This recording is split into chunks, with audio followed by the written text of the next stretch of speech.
Good afternoon, everybody. We are going to do our final installment from the book, What's the Big Deal About Freedom? Now we're getting up into the civil rights portion of our book, which is where the rest of our U.S. history will continue for the rest of this week. We're going to talk more about civil rights and what does that mean. So in today's section, we are going to read, with freedom from want, was America truly the land of the free? And the answer is no. No, it wasn't. That's because Jim Crow laws bullied African Americans and forced them to stay separated or segregated from white people. So this is a point in time when things look much different than they do now, where if you were out in public, you might see two separate water fountains, which we read about in White Sox Only, the story online that we read. And so there would be a separate water fountain for white people and black people. There would be, they might have to sit somewhere different. Maybe the black children couldn't go to school with the white children. And all this was a sad time, and it was very unfair. And thankfully we have made some progress since then. But here they're talking about freedom and talking about, you remember the very first day when we talked about it, so, you know, we the people have these freedoms, you know, who are they talking about? Well, not necessarily everyone from the beginning. So some laws made African Americans drink out of separate water fountains or sit in the back of city buses. How can you be free if you aren't allowed to sit in any open seat on the bus, or if a restaurant refuses to serve you just because of the color of your skin? So think about that today. Can you imagine if you came to school and I said, okay, everyone with brown hair, you can play on this playground that has the nice swings and slides and all this good stuff. And if you have blonde hair, you can't. You have to play over here. All there's over here, there's like an old rusty seesaw, and you can play on that, but you can't go play on the good playground because you have blonde hair. Or if I said, okay, everyone that has glasses, I'm gonna give you the new good pencils and the good erasers, and you can take your school supplies and go sit wherever you want. If you don't have glasses, you have to use these other school supplies that aren't very nice, and you've got to sit over back here in the corner. So how would that feel? What if you were not in the group that got chosen to go to the better area or have the better seat or be able to go to any restaurant you wanted? What if you were in the group that couldn't do those things? How would you feel? And how would you feel even if you were allowed, even if you did have the brown hair and you got to go on the good playground? But what if you looked through the fence and you saw your buddies over there, little blonde buddies, and they couldn't come play with you? I mean, how would that feel? So this is what was going on at the time. And it says, one way that civil rights activists protested peacefully was through sit-ins. And we're going to read more about peaceful protest in our next book tomorrow, Seeds of Freedom. So peaceful means they were not violent, they weren't hurting anyone, they weren't being aggressive, they were being, you know, calm and peaceful, but they were protesting, which means they were fighting against something. So they're fighting against this segregation in a peaceful way. They had sit-ins in restaurants that refused to serve African Americans. One sit-in began with 4 young African American men refusing to give up their seats at a whites-only lunch counter. By the 6th day, 1,000 students showed up to protest, and by the end of the next month, there were sit-ins in 55 cities around the country. And they will have, in this book, they'll have a sit-in in here also.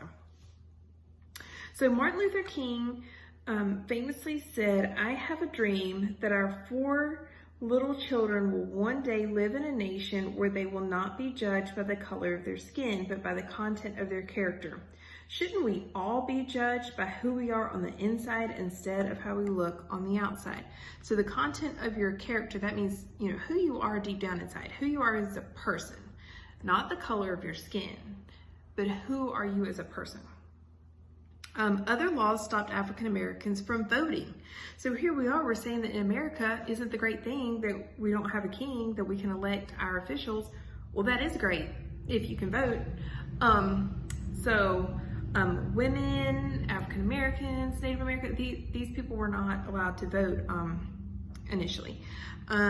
They used tricky reading tests or required very poor people to pay money to vote, which they couldn't afford. To fight these unfair, cruel laws, Dr. Martin Luther King Jr., the great leader of the civil rights movement, encouraged African Americans to peacefully protest or gather together for marches, songs, and boycotts so that all of us would be treated the same. When they're talking about boycotts, again, in Seeds of Freedom, they're going to talk about a boycott in there as well. Okay, throughout the South, white and black children attended separate schools, but the schools for white children had better playgrounds, books, and other supplies. So see, that's what we were talking about a minute ago. What if, we said, all right, you guys, you get the good stuff, you go to the good school, you can sit wherever you want. You guys, no, you get the supplies that aren't very good, the schools that aren't very good. You can't eat at, this restaurant. You have to sit in the back of the bus. So that was, very unfair. When new laws finally allowed black and white children to attend the same school, the change wasn't so easy.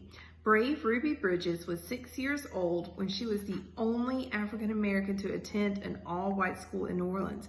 Federal marshals had to protect her at school for a whole year, and she spent most of her time alone because her white classmates' families wouldn't send their kids to class with her. So here's a little picture of Ruby Bridges and Dr. Martin Luther King Jr.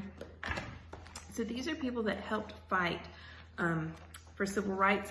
And today you'll watch a short little video clip about Martin Luther King. It's one of the videos from the kid that explains history. I like him. How can we keep spreading and celebrating American freedom? Imagine singing a song by yourself.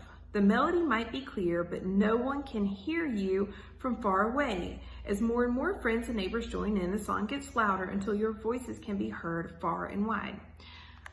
So this is talking about how it takes a group of people to make a movement. So if you're just standing out in your front yard singing, I probably can't hear you from my house because I'm here and you might be across town. But if you start singing, and your neighbor next door sings, and his neighbor next door sings, the next thing you know, it's loud enough and it's carried far and wide enough that other people can hear. That's kind of how freedom has grown in America. The original tunes, the Declaration of Independence, the Constitution, and the Bill of Rights were right on key, but too few people could enjoy the freedom described in them. So the song was too quiet. But the tune did get stuck in a lot of people's heads, and they started to sing along to join their voices in the trials and triumphs of freedom.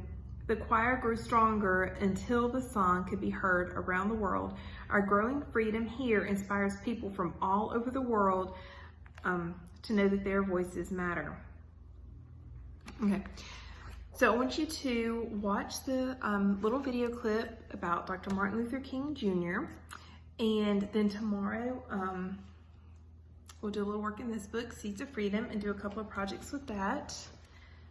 Maybe just, have a conversation with mom and dad, talk about, what it was like when they were growing up, how things are different now.